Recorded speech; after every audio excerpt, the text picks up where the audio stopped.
बताते हैं परमात्मा कि भाई घाटे बाद सब जग दुखिया और के गृहस्थी बैरागी हो। अपने आत्मा हमारा दुर्भाग्य रहा कि हमें ऐसे नकली गुरु धर्म गुरु प्राप्त हुए जिनको अपने सिलेबस का भी ज्ञान नहीं, वो टीचर कौन से खाते के।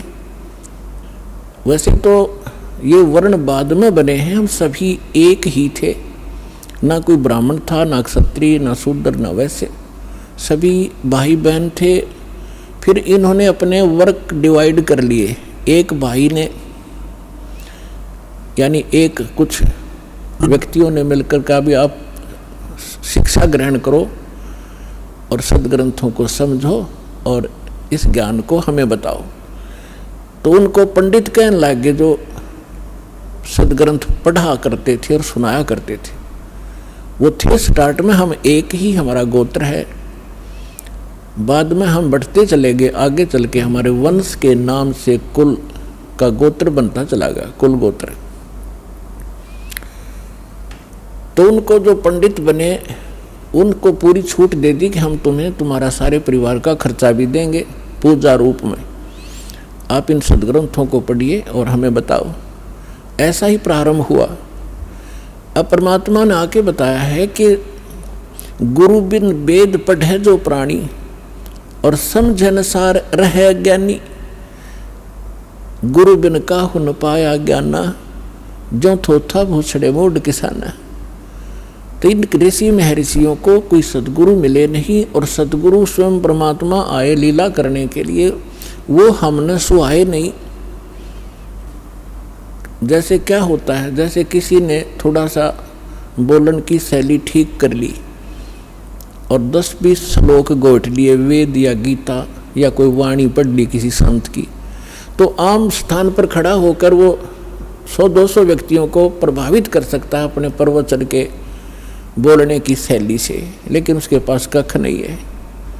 जब तक सदग्रंथों का संपूर्ण ज्ञान ना हो और कंप्लीट वे ऑफ वर्शिप यानी पूर्ण भक्ति विधि ना हो, तो ज्ञान भी एक आने का नहीं। परमात्मा कहते हैं गोरख से ज्ञानी गणे सुख दे जति जहान और सीता सी बहु भारिया संत दूर स्थान।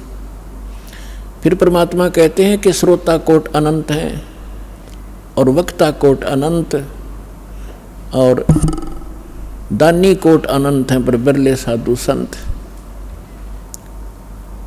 तो जो प्रसंग चल रहा है कि परमात्मा हमें बताया करते थे, वो स्वयं आकर के ज्ञान दिया करते थे, तो हमें आज तक ज्ञान प्राप्त ही नहीं था।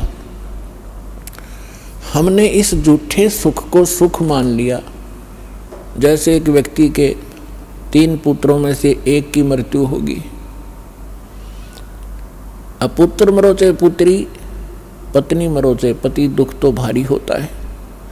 अब जिनके साथ हम कितने प्यार से लाड से रह रहे हैं, हम इतने ढीठ हैं, दुख चाहे इनसे भी ज़्यादा आ जाओ पर मरे नहीं। हमारी मृत्यु ना हो तो हम इस दुख ने भी देख लेंगे, देखी जाएगी जैसे भी होगा। लेकिन ये दुख भी फिर मृत्यु भी, तो ये दोनों कष्ट यहाँ पर बने रहेंगे। तो उसके एक पुत्र की मृत्यु होने से बुरा हाल था, ना खा रहा था, ना पी रहा था, सारा परिवार रो रहा था।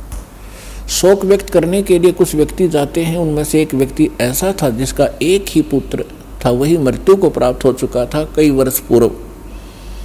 तो सांत्वना देने वालों ने कहा कि देख भाई, यहाँ तो मृत्यु एक ना एक दिन सबकी आनी है, और देख इसको देख कर जी ले, इसका एक ही पुत्र था और उसी की मृत्यु होगी। ये भी अपना समय व्यतीत कर रहा है।